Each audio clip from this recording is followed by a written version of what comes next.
नमस्कार बंधुरा आसन्न शारदीयार प्रीति और शुभेच्छा नेबेन। आज आमरा आरेकटी गुरुत्वपूर्ण फसल गम निये এই ভিডিওতে দেখব শুনব এবং জানব কিভাবে গমের ফলন বাড়ানো যায়। আজ এই গমের উপরে আপনাদের সঙ্গে আলোচনা করবেন ডক্টর ধীমান মুখার্জি।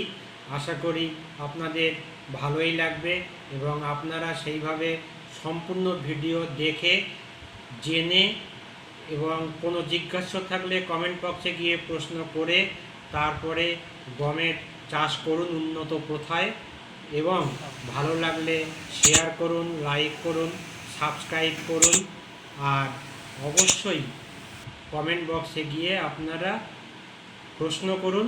বিস্তারিত জানতে ডেসক্রিপশন বক্সে গিয়ে আপনারা বর্ণনা দেখুন। তাহলে আর সময় নষ্ট না করে চলুন ভিডিওটি शुरू करा जाए।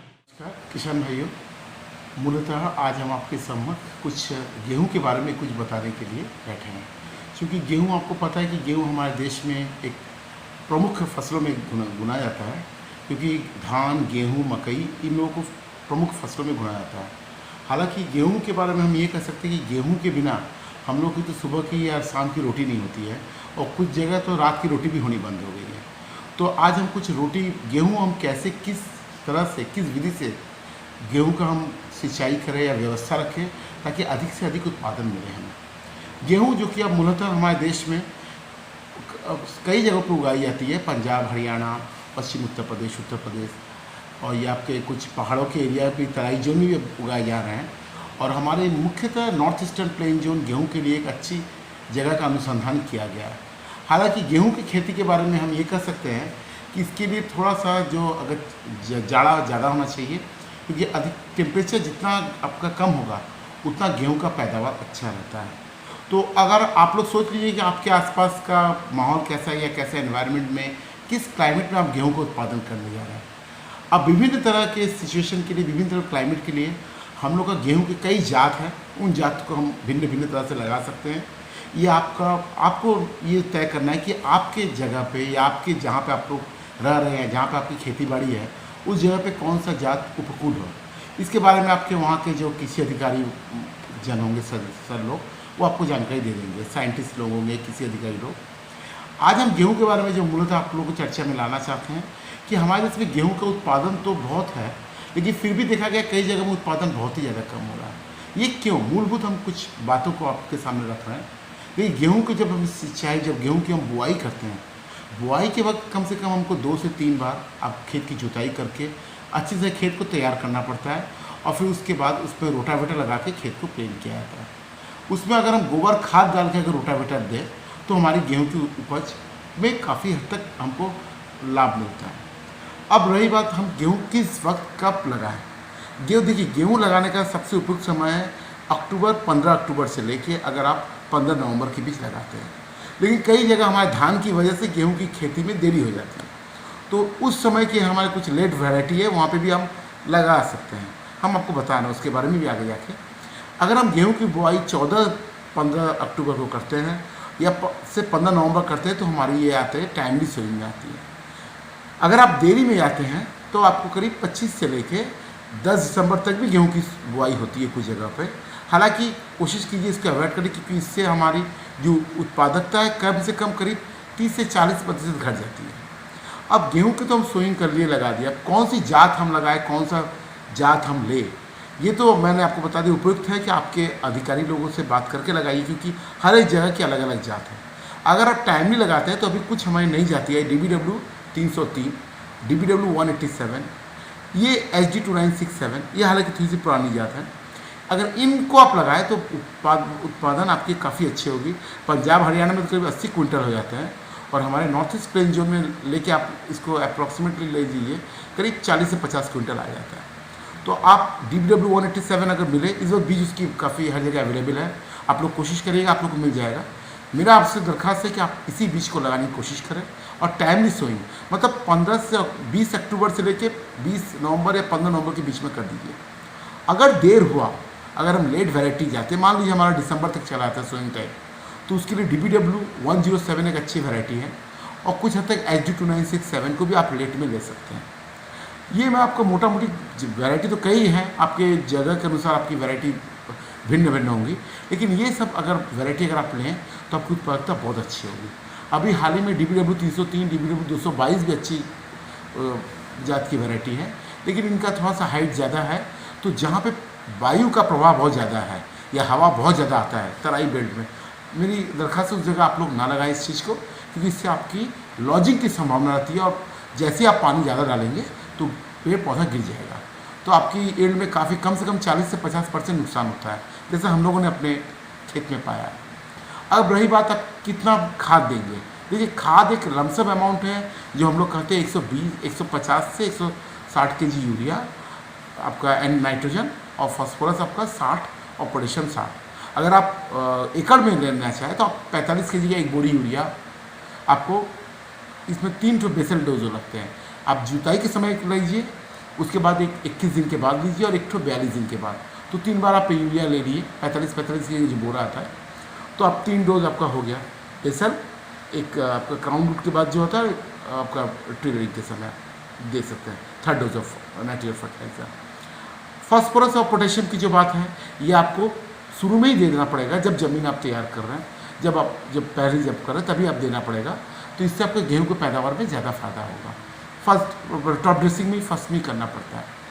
अच्छा, रही बात अब कुछ माइक्रो न्यूट्रिएंट की डेफिशिएंसी भी हर जगह देखी जा रही है, जैसे कुछ पश्चिमी उत्तर प्रदेश या इधर की तरफ जिंक बोलिए या बोरॉन की, इसकी भी काफ़ी कमी आ रही है, तो इसके लिए कम से कम 10 से 15 kg आप 5 kg करके आप माइक्रो न्यूट्रिएंट अवेलेबल है उसको अप्लाई कीजिए पर हेक्टेयर के हिसाब से, बीज के सोइंग के समय ही। अच्छा, जो बीज का जो आप सोइंग करिएगा, बीज का कोशिश कीजिएगा लाइन टू लाइन उसका एटलीस्ट जो लाइन टू लाइन मेंटेन हो बीज का 4 से 5 सेंटीमीटर, और जो आपका प्लांट टू प्लांट 4 से 5 और लाइन टू लाइन 7 से 8 सेंटीमीटर के बीच में।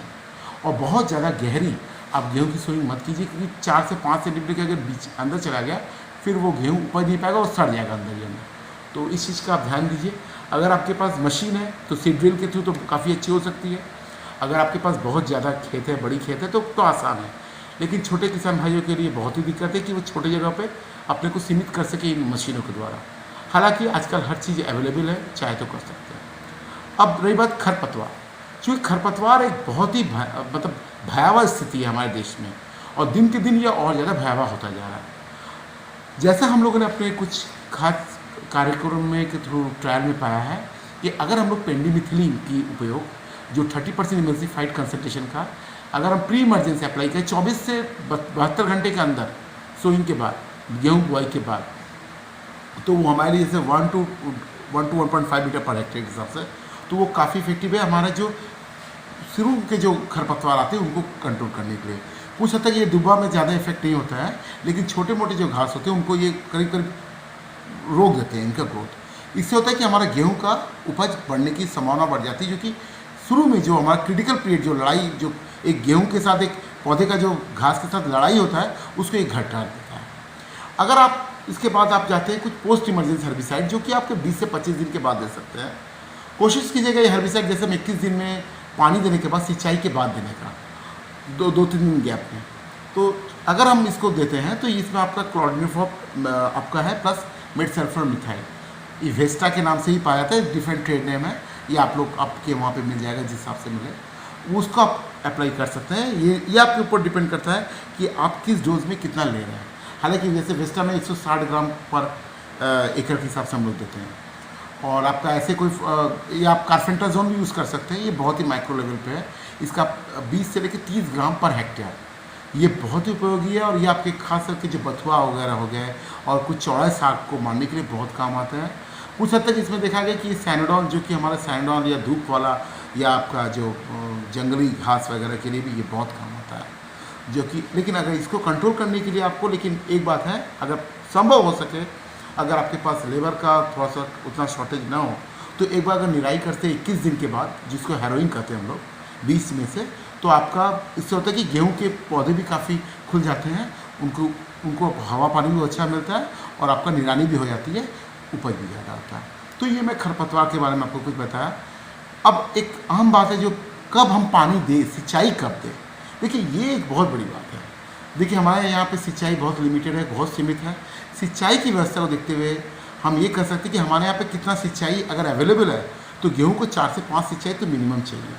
अगर आपके पास सिंचाई नहीं है, व्यवस्था नहीं है, तो गेहूँ की फलन काफ़ी घट जाएगी।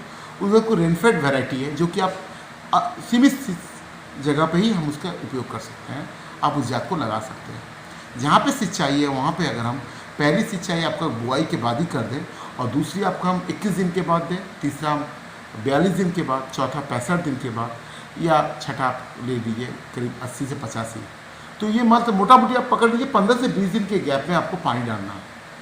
ये आपका पूरा निर्भर कर रहा है कि आपका आसमान का पानी कैसा है। अगर वातावरण में पानी है, नमी है, तो कोई बात नहीं, तब थोड़ा देर कर सकते हैं। लेकिन आपको 15 दिन के या 15 से 20 दिन के अंतराल में पानी डालना है। जब आपको डफ स्टेज हो जाए, मतलब जब गेहूँ का जब भारी हो जाए माथा, तब पानी मत दीजिए, क्योंकि उसके देने पास गेहूँ का गिरने की संभावना होती है।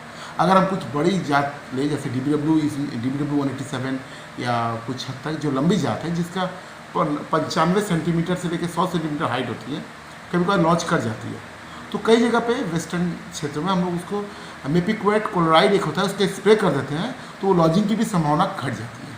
फिर समझिए लॉजिंग भी घट जाती है।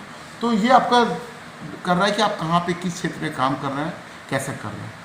ये कुछ मोटी मोटी बातें मैं आपको बताने की कोशिश किया हूँ जो गेहूं के। बाकी तो आप लोग गेहूं की सिंचाई करते हैं, अगर आप लोग कुछ भी दिक्कत हो रहा है आप हमको तुरंत हमारे नीचे दिए हुए नंबर पे या हमको आप कांटेक्ट कर सकते हैं, अंग्रेजी, हिंदी या बांग्ला माध्यम से, जिस माध्यम से आपको सुविधा हो। एक बात हम आपको अंत में बताना चाहेंगे, देखिए पैदा करना ही बड़ी बात नहीं है, उसका देखभाल सबसे बड़ी बात है। और हम लोग में सबसे बड़ी खराबी है, हम सब में यही हम लोग शुरू तो कर देते हैं लेकिन फिर उसको चीज़ को फिर लगातार कर नहीं पाते हैं। जैसे हम अगर बच्चे को अगर अच्छे से खाना पिला नहीं खिलाया, उसको ध्यान से ना दे, तो बच्चा बड़ा कैसे होगा, फिर वो अच्छा कैसे बच्चा बनेगा। बस गेहूँ भी वही है, अगर आप पौधे को अपने बच्चे से करके पालिएगा तो आपको बहुत अच्छा फलन देगा। लेकिन जहाँ आपने उनके साथ लापरवाही शुरू की, 1-2 सिंचाई रोक दिया, या आपके पास कुछ निराई नहीं किया, या आपने ठीक से उसका हार्वेस्टिंग के बाद उसको प्रोसेसिंग नहीं किया, तो देखिएगा उसका उत्पादनता काफ़ी हद तक घट जाता है। तो आपसे दरख्वास्त है कि गेहूं के बारे में कोई समस्या है तो आप हमसे कांटेक्ट कीजिए, अन्यथा आप कहीं और कुछ भी आप लोग का सवाल जवाब हो आप हमको लिख के पूछिए। धन्यवाद।